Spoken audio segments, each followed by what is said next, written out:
Hello student, स्वागत है आपका आईसीटी वर्चुअल क्लासेस में। मैं हूं कविता, आपकी साइंस टीचर। उम्मीद करती हूं आप सभी अच्छे होंगे और स्वस्थ होंगे। तो क्लास हम कंटिन्यू करेंगे अपना चैप्टर जिसका नाम है लाइफ प्रोसेसेस। आपने काफ़ी सारे टॉपिक इसमें कवर कर लिए हैं, जैसे कि आपने जाना यहाँ पे लाइफ प्रोसेसेस क्या होती हैं, क्या उनके एग्जाम्पल होते हैं। उसके साथ ही आपने यहाँ पे न्यूट्रिशन को स्टार्ट किया है और न्यूट्रिशन में आप पढ़ रहे हैं ऑटोट्रॉपिक न्यूट्रिशन, यानी कि स्वपोषी पोषण के बारे में हम यहाँ पे बात कर रहे हैं, जिसमें आप फोटोसिंथेसिस के बारे में पढ़ रहे हैं। प्रीवियस लेक्चर में हमने यहाँ पे लीफ का स्ट्रक्चर किया था और जाना था लीफ में अलग अलग कौन सी सेल्स वहाँ पे आती हैं, क्या उनका फंक्शन होता है। आज अपने टॉपिक को हम आगे बढ़ाएंगे और पढ़ेंगे यहाँ पे स्टोमेटा के बारे में। स्टोमेटा का स्ट्रक्चर कैसा होता है, उसकी फंक्शनिंग कैसे होती है, यानी कि स्टोमेटा ओपन और क्लोज कैसे होते हैं। अब यहाँ पे स्टोमेटा ओपन और क्लोज हो रहे हैं तो क्यों हो रहे हैं, इसका रीजन हम यहाँ पे स्टडी करेंगे। तो आइए चलते हैं स्मार्ट बोर्ड की तरफ। चलिए, तो क्लास अभी तक हमने यहाँ पे किसकी बात की है, न्यूट्रिशन की बात आपने की है। और न्यूट्रिशन में हमने कहा दो प्रकार के क्या होते हैं, न्यूट्रिशन होते हैं, यानी कि ऑटोट्रॉपिक मोड और हेटेरोट्रॉपिक मोड। ठीक है, जिसमें हम बात कर रहे हैं ऑटोट्रॉपिक मोड में। और हमने कहा जो ऑटोट्रॉपिक मोड है वो दो प्रकार के हमने कहे हैं। हमने कहा फोटो ऑटोट्रॉप्स होते हैं, कीमो ऑटोट्रॉप्स होते हैं, यानी कि लाइट की प्रेजेंस में जो अपना भोजन बना रहे हैं उसे हम क्या कहेंगे, फोटो ऑटोट्रॉप कहेंगे। अब देखिए, तीन शब्दों से मिलकर बना फोटो, ऑटो और ड्रॉप। ठीक है, यानी फोटो जहाँ पे आ गया वो उसका जो रिलेशन है वो किससे होगा, लाइट से होगा। एग्जाम्पल में आपको पता है हमने प्लांट की बात की है। उसके बाद हमारे पास क्या आया है, कीमो ऑटो ट्रॉप आया है। ठीक है, कीमो का मतलब होता है केमिकल से, जहाँ पे कोई अगर जीव केमिकल की प्रेजेंस में यहाँ पे क्या बना रहा है, भोजन को बना रहा है, उसे हम क्या कहेंगे, कीमो ऑटोट्रॉप कहेंगे। जैसे कि बैक्टीरिया आपके पास एग्जाम्पल में है। हम बात कर रहे हैं फोटो ऑटोट्रॉप के बारे में। और फोटोसिंथेसिस की हमने बात की है। फोटोसिंथेसिस क्या होती है, फोटोसिंथेसिस में कौन कौन से रॉ मटेरियल यहाँ पे होते हैं, उसकी इक्वेशन क्या होती है, वो भी आपने यहाँ पे स्टडी की है। चलिए, नेक्स्ट हमने बात की थी यहाँ पे जो लीफ होती है, लीफ का स्ट्रक्चर, लीफ का जो डायग्राम है वो कैसा होता है। हमने कहा एक लीफ हमारे पास ये आती है। साथ ही हमने क्या कहा, लीफ के वेनेशन के बारे में हमने बात की थी। यहाँ पे जो है इसे हमने क्या कहा था, मिड रिब कहा था। और यहाँ पे इस प्रकार से क्या है, वेन आती है। ठीक है, ये क्या है, हमारे पास वेन आती है। तो आपको ये भी कहा जाता है कि जो मिड रिब है, मिड रिब में क्या पाए जाते हैं, यहाँ पे जो जाइलम और फ्लोएम है। क्या बात की, हमने कहा जाइलम फ्लोएम कहाँ पाए जा रहे हैं, मिड रिब में पाए जा रहे हैं। क्यों पाए जा रहे हैं, क्योंकि जाइलम किसका कर रहा है, परिवहन। ठीक है, और फ्लोएम क्या कर रहा है, यहाँ पे भोजन का परिवहन कर रहा है। ठीक है, अब हमने कहा कि भोजन का निर्माण कहाँ पे हो रहा है, पत्ती में हो रहा है। और भोजन को आपको क्या करना है, सारी प्लांट बॉडी में पहुंचाना है। तो इस प्रकार से यहाँ पे क्या होंगी, मिडरिप होंगी। मिडरिप से यहाँ पे क्या होगा, आगे को जो भोजन है या जो यहाँ पे जल का वितरण है वो होगा। ठीक है, अब यहाँ पे क्या है, जो वेन है, वेन का क्या फंक्शन होता है, जिसे हम क्या कहते हैं, शिरा कहते हैं। ठीक है, जिसे हम क्या कहते हैं, शिरा कहते हैं। तो यहाँ पे क्या होता है, भोजन कहाँ पे बन रहा है, हमने कहा पत्ती में बन रहा है, यहाँ पे बन रहा है, यहाँ पे बन रहा है। तो इस भोजन को मिडरिप तक लाने के लिए कौन यहाँ पे रिस्पॉन्सिबल होगा, हमने कहा वेन। वेन के द्वारा क्या होता है, जो भोजन है वो मिडरिप में आएगा और मिडरिप से आगे की ओर क्या होगा, उसे पहुंचाया जाएगा। इतनी बात क्लियर है। ये आपको क्या करना है, जो लीफ है उसका स्ट्रक्चर, बेसिक सा स्ट्रक्चर आपको ध्यान रखना है, जैसे कि आप छोटी क्लासेस में पढ़ते चले आ रहे हैं। अब हमने कहा जो पत्ती है, पत्ती का जब हमने देखा कि किन किन प्रकार की सेल से मिलकर के बनी हुई है, तो कैसे आपने यहाँ पे स्ट्रक्चर देखा, आपने कहा इस प्रकार से क्या होती हैं, कुछ सेल्स हमने बनाई थी, जिन्हें हमने क्या कहा, अपर एपिडर्मिस का। ठीक है, अब हमने कहा अपर एपिडर्मिस के ऊपर एक वैक्सी लेयर होता है। ठीक है, इस प्रकार से यहाँ पे क्या होता है, एक वैक्सी लेयर होती है, जिसे हम क्या कहते हैं, क्यूटिकल कहते हैं। ये हमने प्रीवियस लेक्चर में भी बात की थी। क्या होगा, ये क्यूटिकल होगा। ठीक है, अब यहाँ पे जो हमारे पास अपर एपिडर्मिस आती है, अपर एपिडर्मिस के ऊपर के नीचे इस प्रकार से कुछ सेल्स होती हैं। ठीक है, इस प्रकार से कुछ सेल्स होती हैं और इसके बाद कुछ और सेल्स यहाँ पे पाई जाती हैं। दोनों सेल्स को हमने क्या कहा था? मेसोफिल सेल कहा था। मेसोफिल सेल्स कहा था, ठीक है। यानी कि मेसोफिल सेल्स दो प्रकार के हमारे पास आती हैं, और अगर हम एक प्रकार जो हमने ऊपर वाली जो सेल्स हैं इन्हें देखा तो हमने कहा यहाँ पे क्या पाई जा रही हैं? यहाँ पे क्या पाया जाता है? क्लोरोप्लास्ट है, और क्लोरोप्लास्ट में क्या होगा? क्लोरोफिल होगा, ठीक है। तो इस प्रकार की सेल्स को, ये जो मेसोफिल सेल्स है कैसी हैं? हमने कहा इसे पैलिसेड मेसोफिल सेल, ठीक है।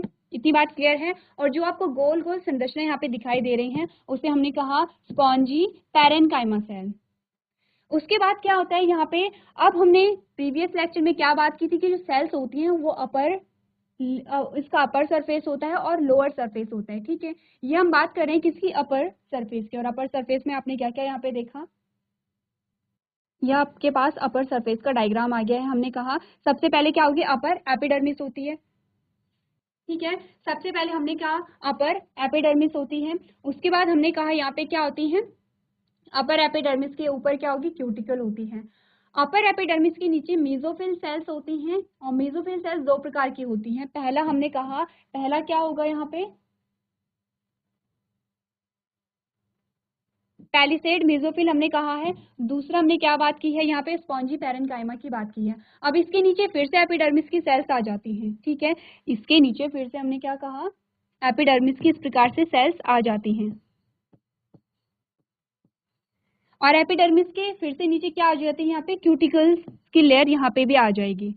अब इस एपिडर्मिस को हमने क्या कहा? ऊपर वाली एपिडर्मिस को हमने अपर एपिडर्मिस कहा था, नीचे वाली एपिडर्मिस को हमने क्या कहा? लोअर एपिडर्मिस, ठीक है। ये हमने कल बात की थी। अब देखिए क्या होता है यहाँ पे?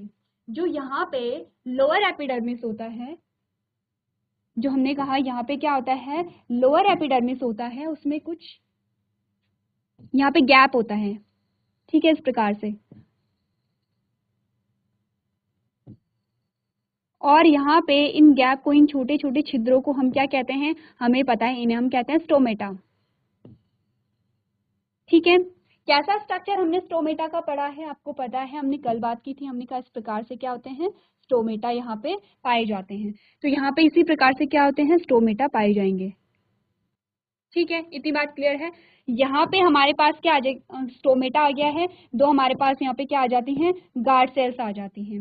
अब मैंने आपको बताया था गार्ड सेल्स क्या करती हैं? स्टोमेटा के ओपनिंग और क्लोजिंग के लिए रिस्पॉन्सिबल होती हैं। इतनी बात क्लियर है। ये बात हम कर चुके थे। आपको क्या करना है? लीफ का सबसे पहले बेसिक सा डायग्राम आपको पता होना चाहिए। जैसे कि हम छोटी क्लासेस में पढ़ते हैं, मिडरिब है, उसके बाद वेन्स आती हैं, ठीक है। तो ये आपको, ये जो चौड़ा वाला पार्ट है उसे हम क्या कहते हैं? लैमेला कहते हैं। तो ये आपको बेसिक से स्ट्रक्चर आनी चाहिए। उसके बाद जो पत्ती है, हमने कहा पत्ती की दो सरफेस होती है, अपर सरफेस और लोअर सरफेस। आपने देखा होगा अपर सरफेस डार्क हमें दिखाई देती है, लोअर सरफेस हमें लाइट कलर की दिखाई देती है। जब आप लोअर साइड में देखेंगे तो आपको क्या दिखेंगे? बहुत सारे छोटे छोटे छिद्र दिखेंगे इस प्रकार से, और उन्हें हम क्या कहते हैं? स्टोमेटा कहते हैं। और उन स्टोमेटा का डायग्राम कुछ इस प्रकार से होता है। अब आपको ये भी पता है कि स्टोमेटा की ओपनिंग और क्लोजिंग से क्या होता है। जब आप फोटोसिंथेसिस के बारे में पढ़ रहे होंगे तो आपने क्या देखा कि यहाँ पे जो लीफ है, लीफ को किस चीज की आवश्यकता है? हमने कहा CO2 की आवश्यकता है, जिसे कि उसने क्या करना है? अपनी इन्वायरमेंट से ग्रहण करना है, इन्वायरमेंट से लेना है। तो कैसे लेगा? स्टोमेटा के थ्रू लेगा। फिर हमने कहा ऑक्सीजन का प्रोडक्शन यहाँ पे होता है, तो ऑक्सीजन को, ये जो सेल है हमारी, इस सेल से बाहर जाना है। तो कैसे जाएगी? हमने कहा यहाँ पे जो स्टोमेटा है उसका यूज करके जाएगी, ठीक है। इतनी बात क्लियर है। अब आपको बताया जा रहा है main events of photosynthesis. Photosynthesis के मेन इवेंट्स के बारे में आपको बताया जा रहा है। इससे पहले आपने क्या करना है? यहाँ पे जो यहाँ पे लीफ है, जैसे कि हमने पत्ती के डायग्राम में क्या देखा था? यहाँ पे पैलिसेड मेसोफिल्स के बारे में देखा था, और हमने कहा था यहाँ पे क्या होते हैं? क्लोरोप्लास्ट में क्या होगा? क्लोरोफिल होगा, ठीक है। अब क्लोरोफिल भी अलग अलग प्रकार के होते हैं, क्लोरोफिल ए, क्लोरोफिल बी, अलग अलग प्रकार के क्लोरोफिल होते हैं। ये आपके लिए होमवर्क है। आप क्या करेंगे? टाइप्स ऑफ क्लोरोफिल, होमवर्क में आपके लिए क्या है? टाइप्स ऑफ क्लोरोफिल आप पढ़ के आएंगे, और टाइप्स ऑफ पिगमेंट, कितने प्रकार के पिगमेंट यहाँ पे होते हैं, ठीक है। जैसे आप जेंथोफिल के बारे में पढ़ेंगे, तो इस प्रकार से आपने क्या करना है कि क्लोरोफिल के टाइप्स के बारे में पढ़ के आना है। और यहाँ पे आपने देखना है कि जो पिगमेंट होते हैं वो कितने प्रकार के होते हैं। तो क्या बात हम कर रहे थे? हमने कहा अगर यहाँ पे मेन इवेंट्स की बात की जाए, फोटोसिंथेसिस की क्या क्या इवेंट्स हमारे पास आते हैं। हमने कहा absorption of light energy by chlorophyll. यहाँ पे आपको क्या बताया जा रहा है, अब आप हेडिंग में बता सकते हैं। आपने क्या किया, पूरा थ्योरेटिकली समझा कि फोटोसिंथेसिस के लिए रॉ मटेरियल क्या चाहिए, किस प्रकार से वो रॉ मटेरियल को क्या करता है, इकट्ठा करता है। अब आप पॉइंट वाइज अपने आंसर को लिख सकते हैं। तो आपने क्या कहा, सबसे पहले क्या हो रहा है, लाइट एनर्जी का एब्जॉर्प्शन होगा, यानी कि सूर्य के प्रकाश का अवशोषण होगा, किसके द्वारा, क्लोरोफिल के द्वारा। नेक्स्ट आपको कहा जा रहा है conversion of light energy into chemical energy. क्या होगा, अब जो लाइट एनर्जी है वो केमिकल एनर्जी में कन्वर्ट हो जाएगी, स्प्लिटिंग यानी कि breaking off water into hydrogen and oxygen. क्या होगा यहाँ पे,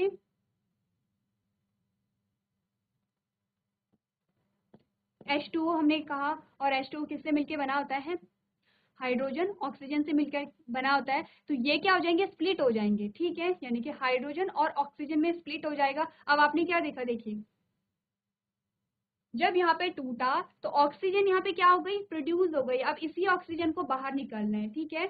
यहाँ पे इस प्रोसेस को हम जानेंगे डायग्राम के माध्यम से कि डायग्राम में कौन सी प्रोसेस किस प्रकार से हो रही है। अभी आपको क्या करना है, मेन इवेंट यहाँ पे समझना है। पहला क्या हुआ, जो लाइट एनर्जी थी उसे एब्जॉर्ब किया गया क्लोरोफिल के द्वारा। अब लाइट एनर्जी को केमिकल एनर्जी में परिवर्तित कर देंगे। प्लस क्या होगा, यहाँ पे जो H2O है वो ब्रेक डाउन हो जाएगा, टूट जाएगा, किसमें, हाइड्रोजन और ऑक्सीजन में। फिर क्या होगा, reduction of CO2 to carbohydrate, ठीक है। अब यहाँ पे क्या होगा, जो CO2 है वो क्या, उसका रिडक्शन होगा कार्बोहाइड्रेट में। नेक्स्ट हमने कहा sunlight activates chlorophyll which leads to splitting of the water molecules. अब देखिए आपको क्या बताया जा रहा है, जो यहाँ पे सनलाइट होती है वो क्लोरोफिल को एक्टिवेट करती है, और क्लोरोफिल क्या करेगा, यहाँ पे जो वाटर मॉलिक्यूल है उसे क्या करेगा, ब्रेक डाउन कर देगा। The hydrogen released by the splitting of water molecules is utilized for reduction of carbon dioxide to produce carbohydrate। क्या आपको बताया जा रहा है, जो हाइड्रोजन होती है किस, कहाँ से रिलीज हो रही है हाइड्रोजन, हमने कहा जब यहाँ पे जल का क्या होता है, विघटन होता है। जो जल है वो टूट रहा है तो वहां से हाइड्रोजन निकली, तो इस हाइड्रोजन का जो यूज है वो कहाँ पे होगा, कार्बन डाइऑक्साइड के रिडक्शन में, और उससे क्या होगा, यहाँ पे कार्बोहाइड्रेट का फॉर्मेशन होगा। Oxygen is the by product of photosynthesis, ये आपको पता है। Carbohydrate is subsequently converted into starch and stored in leaves and other storage, ठीक है। अब जो कार्बोहाइड्रेट होती है वो क्या होती है, यहाँ पे स्टार्च के रूप में कन्वर्ट होती है और पत्तियों की लीफ में क्या होती है, स्टोर हो जाती है। The splitting of water molecule is a part of light reaction. अब यहाँ पे लाइट रिएक्शन क्या होती है, देखिए आप जब हायर क्लासेस में जाएंगे तो दो प्रकार की रिएक्शन आप पढ़ते हैं, लाइट रिएक्शन होती है और एक क्या होती है, डार्क रिएक्शन होती है। क्या होती है, दोनों किसके पार्ट है, फोटोसिंथेसिस के पार्ट हैं। तो इससे पहले आपको क्या करना है, आपको यहाँ पे जो पत्ती है, पत्ती में आपको कुछ स्ट्रक्चर और जानने हैं। जैसे कि अगर हम सिर्फ, अभी आपने क्या देखा, पूरी पत्ती का एक डायग्राम देखा। अगर हम कहें कि जो पत्ती है, पत्ती में क्लोरोफिल कैसे अरेंज रहता है, तो उसे हमें देखना है। आपने कुछ स्ट्रक्चर के बारे में बात करनी है, जैसे कि हम बात करेंगे यहाँ पे थैलाकोइड के बारे में, ग्रैनम के बारे में हम बात करेंगे, स्ट्रोमा लैमली के बारे में हम बात करेंगे। तो इस प्रकार से और स्ट्रक्चर हम किसके बारे में देखेंगे, यहाँ पे जो पत्ती में क्लोरोफिल होता है, क्लोरोफिल कैसे होता है, उसमें लाइट रिएक्शन क्या है, डार्क रिएक्शन क्या है, एक हम जनरल सा आइडिया ले लेंगे, क्योंकि जब आप हायर क्लासेस में जाएंगे तब आप इसे डीप में पढ़ेंगे। लाइट रिएक्शन में क्या हो रहा है, डार्क रिएक्शन में क्या हो रहा है, अगर वहाँ पे क्लोरोफिल है तो उसका फंक्शन किस प्रकार से है, जो सनलाइट एब्जॉर्ब हुई है उसका वहाँ पे क्या फंक्शन है, यहाँ पे जो पानी को पौधे ने लिया है, पानी का क्या फंक्शन है आगे। देखिए हमने सिंपल से क्या यहाँ पे रिएक्शन पढ़ी है, हमने क्या कहा, अभी तक हम क्या पढ़ते चले आ रहे हैं, हमने कहा क्लोरोफिल है, प्लस क्या है, H2O है, प्लस यहाँ पे क्या है, CO2 है, ठीक है, प्लस क्या है, यहाँ पे सनलाइट है, और यहाँ पे क्या बन गया है, ग्लूकोज प्लस ऑक्सीजन, ठीक है। ये एक सिंपल सी रिएक्शन हमने अभी तक पढ़ी है, लेकिन हमें ये देखना है अगर H2O को लिया गया है तो H2O काम क्या कर रहा है, ठीक है। अगर हमने कहा CO2 को लिया गया है तो CO2 का फंक्शन क्या है, सनलाइट यहाँ पे क्या काम कर रही है, ये हम देखेंगे और एक जनरल सा आइडिया लेंगे यहाँ पे डार्क रिएक्शन और लाइट रिएक्शन का। तो क्या बात हमने की है, हमने कहा प्रकाश संश्लेषण की मुख्य घटनाओं में क्या क्या शामिल है, सबसे पहले क्लोरोफिल द्वारा प्रकाश ऊर्जा का अवशोषण यहाँ पे होता है, ठीक है। प्रकाश ऊर्जा का रासायनिक ऊर्जा में रूपांतरण होता है, प्लस पानी का हाइड्रोजन और ऑक्सीजन में क्या होता है, विखंडन हो जाता है। उसके बाद क्या होगा, CO2 कार्बोहाइड्रेट में क्या होगा, अपचयित यहाँ पे होगा, उसका अपचयन यहाँ पे होगा। अभी आपको समझ नहीं आएगा CO2 का कार्बोहाइड्रेट में अपचयन क्या है। जब हम लाइट रिएक्शन और डार्क रिएक्शन को यहाँ पे स्टडी करेंगे तब आपको समझ आ जाएगा कि क्या इस प्रोसेस में हो रहा है। अभी तक आपको ये वाली जो लाइन है और जो सेकेंड हमारी लाइन है वो आपको समझ आ गई होगी। नेक्स्ट हमें बताया जा रहा है सूरज की रोशनी क्लोरोफिल को सक्रिय करती है, ठीक है। यहाँ पे क्या आता है, जो सनलाइट है वो क्लोरोफिल को एक्टिवेट करेगी, जिससे क्या होगा, पानी यहाँ पे टूट जाता है। क्यों पानी टूट रहा है, क्योंकि हमें क्या चाहिए, उससे हाइड्रोजन चाहिए, ऑक्सीजन हमें नहीं चाहिए। हमने कहा जब पानी टूट रहा है तो क्या क्या बना, हमने कहा कि वहां पे हाइड्रोजन बना और ऑक्सीजन, दोनों पार्ट में डिवाइड हो गया। ऑक्सीजन की प्लांट को आवश्यकता नहीं है, उसे किसकी आवश्यकता है, हाइड्रोजन की है। तो उस हाइड्रोजन का क्या होता है, देखिए पानी के अणु के टूटने से निकलने वाले हाइड्रोजन का उपयोग कार्बोहाइड्रेट बनाने के लिए कार्बन डाइऑक्साइड को कम करने के लिए किया जाता है। यहाँ पे क्या होगा, जो वहां पे हाइड्रोजन निकली है उसका उपयोग कहाँ किया जाएगा, जो पानी है उसके ब्रेकडाउन के लिए किया जाएगा। चलिए नेक्स्ट हमें कहा गया है ऑक्सीजन प्रकाश संश्लेषण का उप उत्पाद है, ठीक है। यहाँ पे क्या होता है, जब फोटोसिंथेसिस होती है हमें पता है दो यहाँ पे क्या बनते हैं, उत्पाद बनते हैं, प्रोडक्ट बनते हैं। एक यहाँ पे क्या है, ग्लूकोज है जिसका यूज प्लांट के द्वारा होता है एज अ फूड, और एक होता है ऑक्सीजन जो जिसका यूज प्लांट में नहीं होता है, इसीलिए वो प्लांट बॉडी से बाहर निकल जाता है। कार्बोहाइड्रेट बाद में स्टार्च में परिवर्तित हो जाता है और पत्तियों और अन्य भंडारण भागों में जमा हो जाता है। पानी के अणुओं का टूटना प्रकाश की प्रतिक्रिया का एक हिस्सा है, ठीक है। इतनी बात क्लियर है। इसमें से कुछ लाइन आपको समझ आई है, कुछ लाइन आपको समझ में नहीं आई है, तो क्या करेंगे, डिटेल में पढ़ेंगे। अभी हम क्या कर लेते हैं, आपने बेसिक सा आइडिया ले लिया है फोटोसिंथेसिस का, आपने जो लीफ है लीफ का स्ट्रक्चर आपने देख लिया है। अब आप बात करेंगे स्टोमेटा की, जिस स्टोमेटा के बारे में हमने बात की थी। ये है पत्ती, और हमने कहा इस प्रकार से क्या होते हैं, स्टोमेटा होते हैं। इस प्रकार से बहुत सारे स्टोमेटा होते हैं, ठीक है। आपको दो ही स्टोमेटा दिखाए गए हैं, दो स्टोमेटा होते हैं। अब आपको स्टोमेटा की ओपनिंग और क्लोजिंग भी पता है। हमने कहा ये क्या है, गार्ड सेल है, और ये दूसरी गार्ड सेल है, और यहाँ पे स्टोमेटा कैसा है, क्लोज है, ठीक है। इतनी बात क्लियर है। अब यहाँ पे क्या होती है, स्टोमेटा क्लोज और ओपन कैसे होते हैं उसकी भी एक बहुत लंबी प्रोसेस है, ये आप तब पढ़ेंगे जब आप क्लास 11th में जाएंगे, तब आप डिटेल में जानेंगे opening and closing of stomata, कि जो स्टोमेटा है, जो रंध्र है, उनमें वो खुलते कैसे हैं और बंद कैसे होते हैं, उसकी भी क्या है, अपनी एक अलग मैकेनिज्म होती है। अब यहाँ पे क्या, स्टोमेटा क्लोज है, फिर स्टोमेटा कैसे हो जाएंगे। अब स्टोमेटा कैसे होते हैं, जब यहाँ पे गार्ड सेल्स बल्ज आउट हो जाती हैं, कैसे होती हैं, देखिए इस प्रकार से, इस प्रकार से क्या होती हैं, बाहर की ओर बल्ज आउट हो जाती है। ये वाले जो स्ट्रक्चर है यहाँ पे चेंजेस आ गए हैं, तो ये पीछे को हुए, इन्होंने क्या किया, ये वाली जो लाइन है इसे भी इधर की ओर खींचा, ये इधर की ओर खींचे, और इन्होंने ये वाली जो लेयर है इसे भी बाहर की ओर खींचा। सेम यहाँ पे भी इस गार्ड सेल के साथ भी ऐसी हुआ, ये इधर को हुआ, ये इधर को मूव हुआ, और इसने इस वाली लेयर को भी खींचा। जब खींचा तो क्या है, स्टोमेटा क्लोज हो गए हैं। ये कहाँ की बात चल रही है, हमने कहा बात चल रही है किसकी, लीफ की, ठीक है, प्रकार से। अब यहाँ पे क्या है, स्टोमेटा क्लोज हो गया है, स्टोमेटा ओपन हो गया है। यहाँ पे क्या बनी थी, ऑक्सीजन बनी थी, ऑक्सीजन बाहर आ गई है, और यहाँ पे क्या है, CO2 थी, CO2 यहाँ पे क्या चली गई है, अंदर चली गई है, ठीक है। स्टोमेटा का फंक्शन आपको पता चल गया है। प्रीवियस लेक्चर में मैंने आपको बताया था इसी प्रकार से क्या होता है, यहाँ पे ट्रांसपीरेशन की प्रोसेस भी होती है, वाष्पोत्सर्जन की प्रक्रिया भी इसी प्रकार से होती है। पढ़ लेते हैं स्टोमेटा के बारे में क्या क्या चीजें हमें बताई गई है। हमने कहा stomata are pores on the leaves that helps in exchange of gases, यानी कि स्टोमेटा पत्तियों पर छिद्र होते हैं जो गैसों के आदान प्रदान में मदद करते हैं।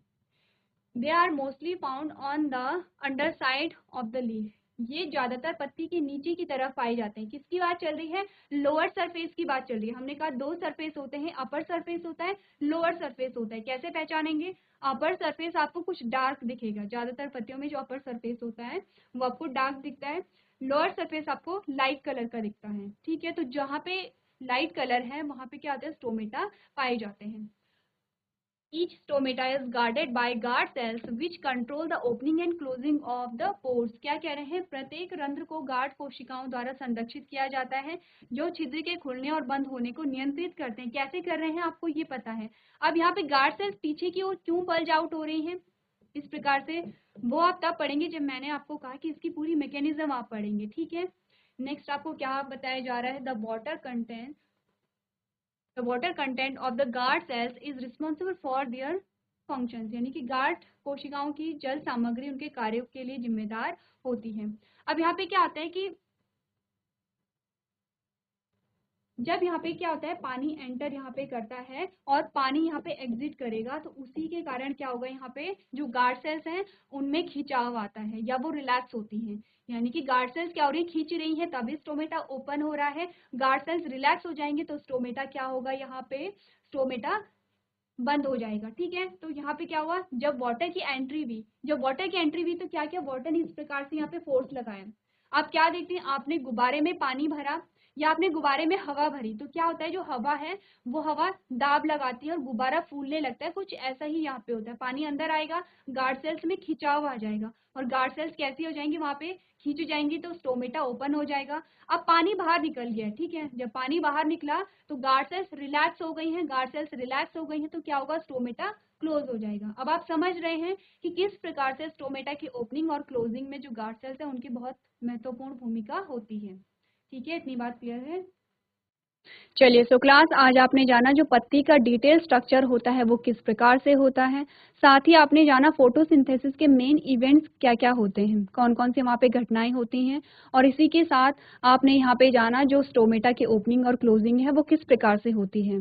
तो नेक्स्ट जो हमारा लेक्चर होगा वहाँ पे हम जो डार्क रिएक्शन और लाइट रिएक्शन होती हैं फोटोसिंथेसिस में उसका एक जनरल सा आइडिया ले लेंगे। यहाँ पर डीप डिस्कशन यहाँ पे नहीं करेंगे क्योंकि जब आप क्लास 11th में जाएंगे तब वहाँ पे आप डिटेल में पढ़ेंगे जो फोटोसिंथेसिस होती है। यहाँ पे हमें क्या करना है, फोटोसिंथेसिस को देखना है कि फोटोसिंथेसिस कितने प्रकार से होती हैं, डार्क रिएक्शन होती है, लाइट रिएक्शन होती है, क्लोरोफिल का वहाँ पे क्या फंक्शन होता है, सनलाइट का वहाँ पे क्या फंक्शन होता है, इसका एक जनरल सा आइडिया ले लेंगे।